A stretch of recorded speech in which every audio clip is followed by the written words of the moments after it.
All right. Well, sir, welcome to Los Angeles. Good to have you here. No one is more excited than me, I promise. So, I am here with Maurizio Zanella, who is the founder and president of Bosco in Franciacorta in Italy. And he's not just here with me to drink a glass of wine. We are here to drink a 1980 Annamaria Clementi. Yeah. This is my birth year. I was born in 1980. Yeah? I was. And it's oftentimes, 1980 is a very tough vintage to find. It was a tough vintage around the world for certain reasons. And to drink this, I'm so excited. Very, very. I am happy that is your birthday. So is it true what I've heard? This is the first bottle opening in the United States? Yes, absolutely. No pressure. We present this wine 10 days ago in Italy. And will be on the market in Italy in 15 days. All right, but before I open this, I have to ask you a question. Yeah? And I don't mean to be mean, but are you crazy taking a bottle 40 years ago, taking all these bottles and laying them down 42 years ago? Yeah. So if you think what kind of faith in your company and your belief in Franciacorta does that take to say in 42 years, I'm gonna open this wine and lay it down. It's like a time capsule. I'm just curious like what the thought process is because I mean, that is a strong belief in the future. We always believe that we must keep all our vintages that we still have. All our vintages, we have a certain amount. The fact is of this vintage, we have a good number of bottles.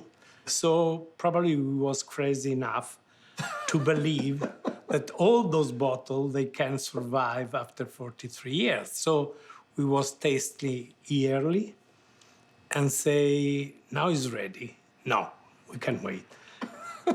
Now it's ready. No, we can wait. So we take the fact and the opportunity to toast the fact that Bosco project is done in terms of dimension, in quantity. We will not grow anymore in the future. We stop any possibility to grow. And we finish our dream. The dream has become reality. And so we finish finally, after 52 years, the cellar, after 52 harvests, we finish the cellar. So we can send away architect, workers. It took that long. Yeah, because we was always in progress. So always with people around us, so we cannot concentrate in our job. And so after 52 harvests, we are arrived. Bosco 2.0 is beginning. And so we say we have to toast a new life. And this is the toast. In the 80, we have put away a good amount of bottles, 6,000, and we forgot the 6,000, after remouage. Down in the cellar. Sur point. Yeah. In the vertical position, in the cellar. And so we was tasting yearly and to say with the winemaker, with the, is ready, is not ready, my God, it's too old, it's not too old. And so we arrive and we say, now is the time because Bosco start a new life because we finished the dream is done. So we can only do better in quality, but in quantity we are done and we will not see any worker around for forever. It's finished, it's done. The cellar is amazing. So the experience now is really unique, impressive. We want to get attached to the consumer very, how you say, emotional, but without to be technical.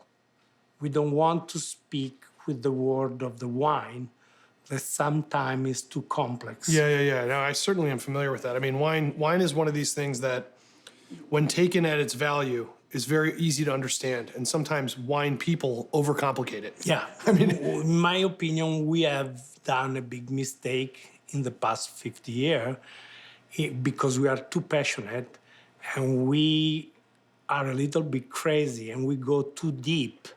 And so we use word and we use language that the consumer, instead to become close to us, we push you far away. Right.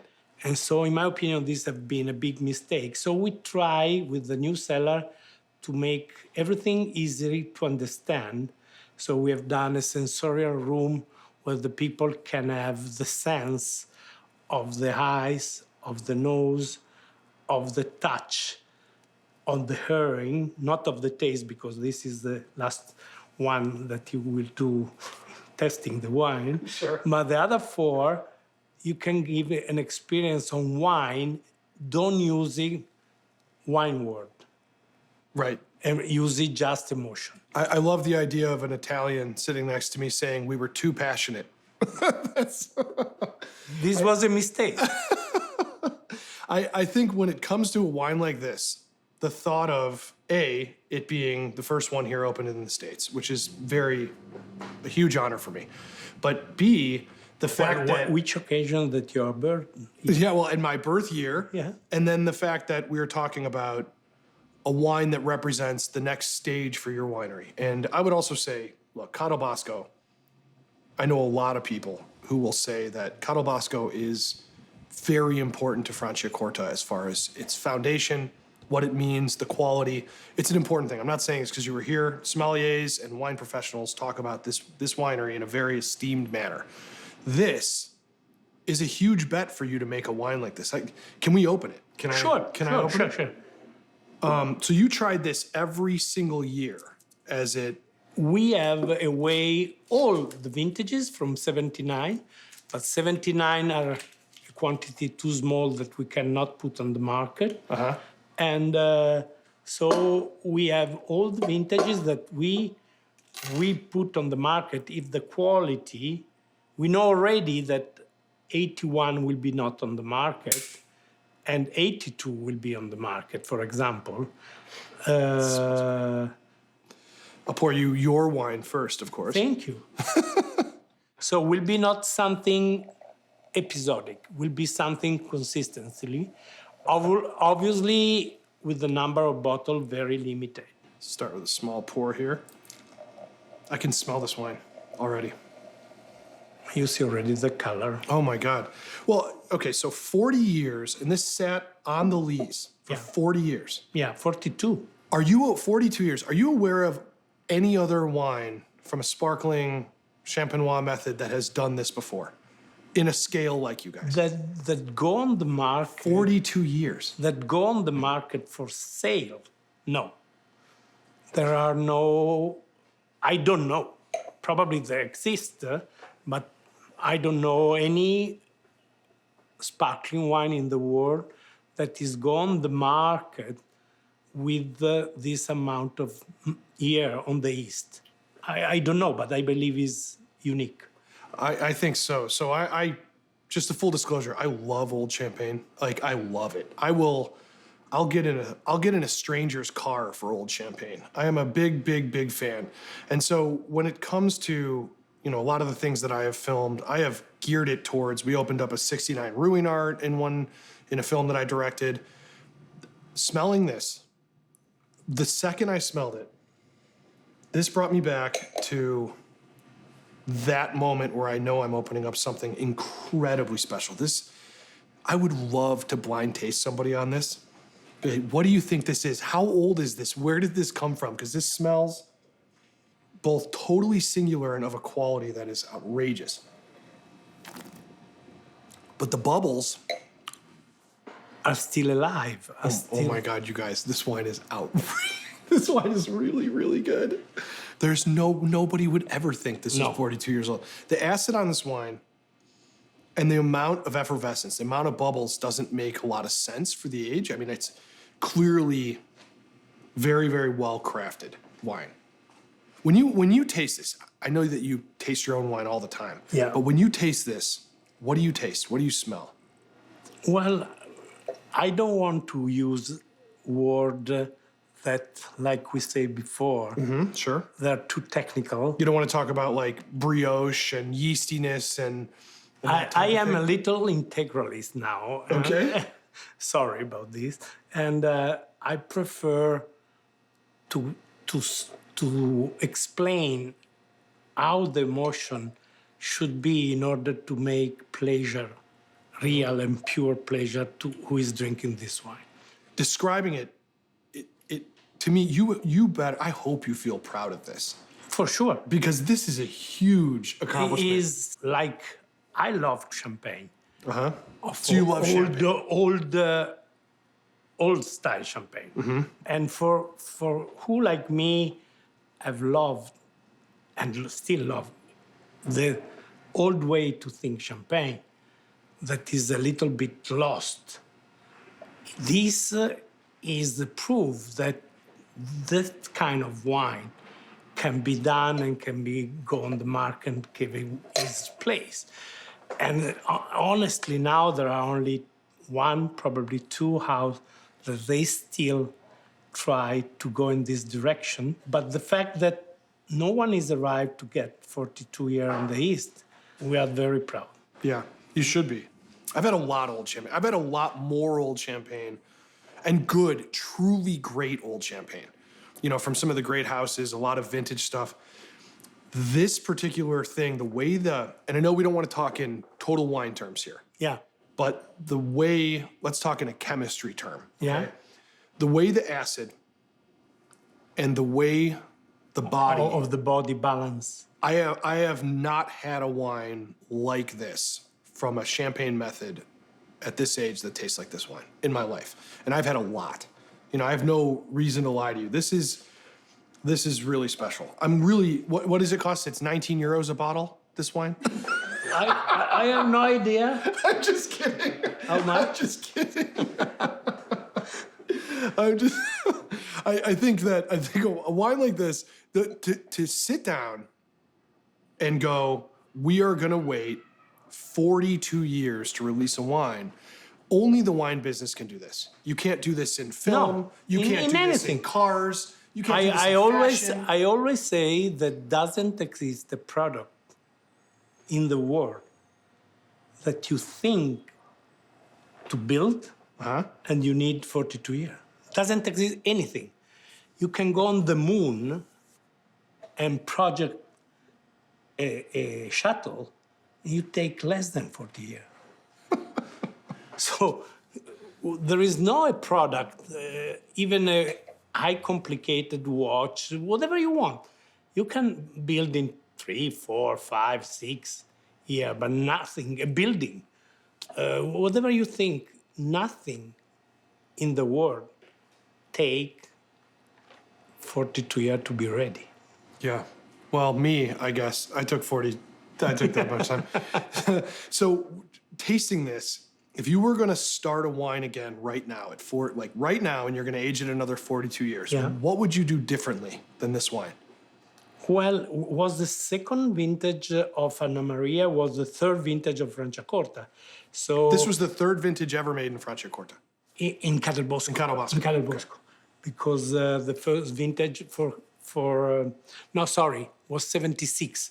So 76, so is the fourth. Yeah. But for Annamaria was the second, because 79 was the first.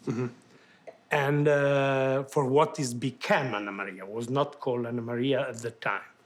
It became Annamaria with the bottle shape and with the label in 89.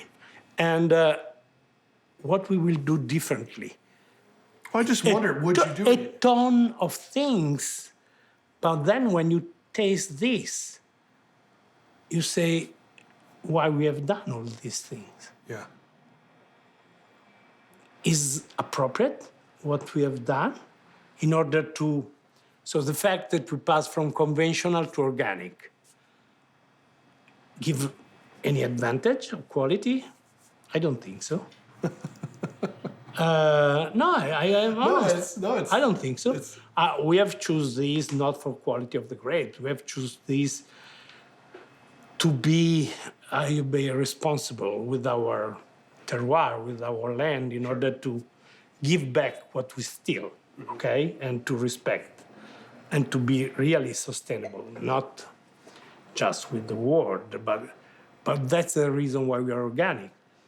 Then the fact that we was obliged to be the only crazy winery to wash and dry the grapes and to patent a berry spa that half of the world was laughing about us in the winemaking. Wait, so stop there for 1 sec. Why was the world, when you were doing what you were doing in the early parts of Franciacorta with Bosco, what do you mean the world was laughing at you? What do you mean? It was laughing when we start to think to wash and dry the grapes. Water was the kind of blasphemy in the wine quality, in the noble wine. Using water was crazy. So they are nuts to use water to make a great wine.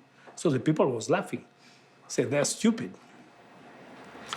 I believe now they have changed their mind, especially when they come to see the color of the water after 3 minutes that we put grapes inside, and you see the water brown, all the animal. Yeah, all the bugs and Normally they go inside the press. of course, yeah.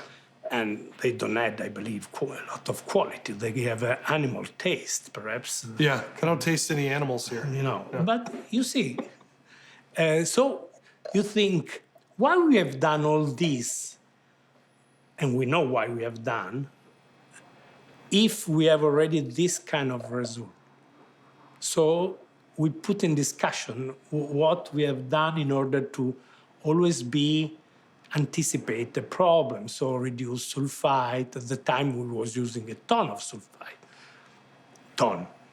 A normal quantity. Yeah. And now we are using one third of what is with this wine. So all the progress that we are doing, we are always thinking when we taste this wine, why we have progress is correct. Sure. And so sometimes we think we will see the same benefit. That means that our 2022 will be a lot better in 42 years than this one. This is what we believe because it's mathematics. Yeah, can you look? I don't know if it can be better than this. Then I look forward to it. I don't know if I will be there, but someone we will see. Well, just leave me your bottles, just in case if there's any issues. I'll give you my address. So let me ask you something really fast. I know that you love champagne. Yeah. I know that you love French wines. Why create a wine in northern Italy that's like champagne? And why wouldn't you just go make wine in Champagne? I want to know the story of why you made Bosco. Why did you put it there? Because in those years, Italy in the 70s was really in a direction completely different, where quantity was the only reason to make this business on the market from north of Italy to south of Italy. Mm-hmm. The only word was quantity and cheap price. And so when I was so lucky that I started visiting France.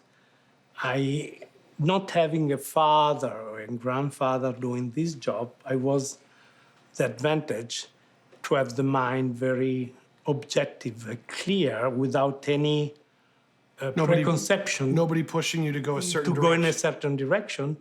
So you could be rebellious without rebelling. You know, you could rebel without having to rebel. So it was easy to understand that why we cannot do the same.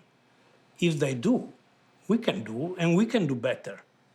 And the people were telling me, are you nuts? I say, no, if they do, we can do better. Because if we are more integralist, we can do better. Yeah. It's easy. So we need the culture. That's why who made this wine was a gentleman named Dubois, André Dubois, that I steal from Champagne.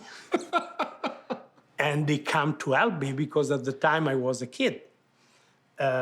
because I was very young. I was 20 years old. And so I have no experience, no culture, no tradition. So I need someone to help me to get the culture, not the technicality, the respect. Because Dubois was not a winemaker, was a chef de cave. That is different. Yes, definitely. Not university, no study, just... But the chef de cave is a very smart person. Yes, with a lot of experience, yes. a lot of culture. Oh, yes. But not study, you know? Yeah, Not a chemistry. Right. Just tradition, Their gut. experience. Yeah, their gut and their mind. Yeah. That's it. And so, without Dubois, this was not possible because he put on the floor the dream that we can do something great also in Italy. And do you think it worked? Oh, very well. I do too. Yeah. I do too. I think Franciacorta has been one of these mind-opening things for me when I got into wine and started becoming in love with, I'm in love with the story as much as I am with the glass. Yeah. And a lot of people will go one way or the other, but for me, when I started to understand Franciacorta, and I've been there, I've been to Brescia, I've been, and to be in this place and to understand and then taste the wines, I'm sure you can relate to this. You go to a place, you taste the wine, you think it's magnificent. You bring some home, and you taste it, and you're like, it's not as good as I remember. Franciacorta has never done that to me, ever. And Bosco, these are wines that they stay with you. The place comes. Whereas some places, the place stays. But you take the bottle, but it was not as good. Franciacorta is at the absolute pinnacle of sparkling wine in the world. And honestly, I think you deserve a lot of that credit. I don't know how you feel about that statement, but... Well, I am proud for what I have done, not only for Bosco, but for all the region. Mm-hmm. I believe that Bosco have give a big contribution in the philosophy of, let's say, go in a certain direction for all the producer and try. Well, was also easy because there was a small number and there was no cooperative, no industry, all grower. So there was a political situation that was easier than other regions. Sure, of course. Because you don't have the conflict of interest between the industry and the rules. Yeah, which can be very intense. Well, is the problem of all the appellation, where you have negociant always fighting with récoltant, when you have cooperative fighting with both of them, and so they cannot apply rules that make the future of an appellation. I think what this bottle shows, and I'm in an early part of my career, but what this bottle shows is if you see a goal and you believe it can happen and you stick to it, it's not only obtainable, but you also have to take the chance. I think what you did in Franciacorta, and this bottle is the ultimate proof that it worked. It really is, because to be able to walk into this restaurant, travel with this bottle, put it in front of me, and have my mind blown, I think this proves that anybody frustrated as a 20-year-old, a 24-year-old with a dream and a goal, you have to remember this takes time, and you have to stick to it. I want to thank you from the bottom of my heart for opening this bottle and honestly inspiring the hell out of me, because this wine is so good. Thank you so much. Maurizio, thank you for coming to LA. Thank you for opening this. Thank you. To Annamaria Clementi and this 1980 vintage. I am going to quickly drink the rest of it. Okay. Good for you. Thank you, sir. Grazie. Cheers. Thank you very mille. much. Okay. Grazie.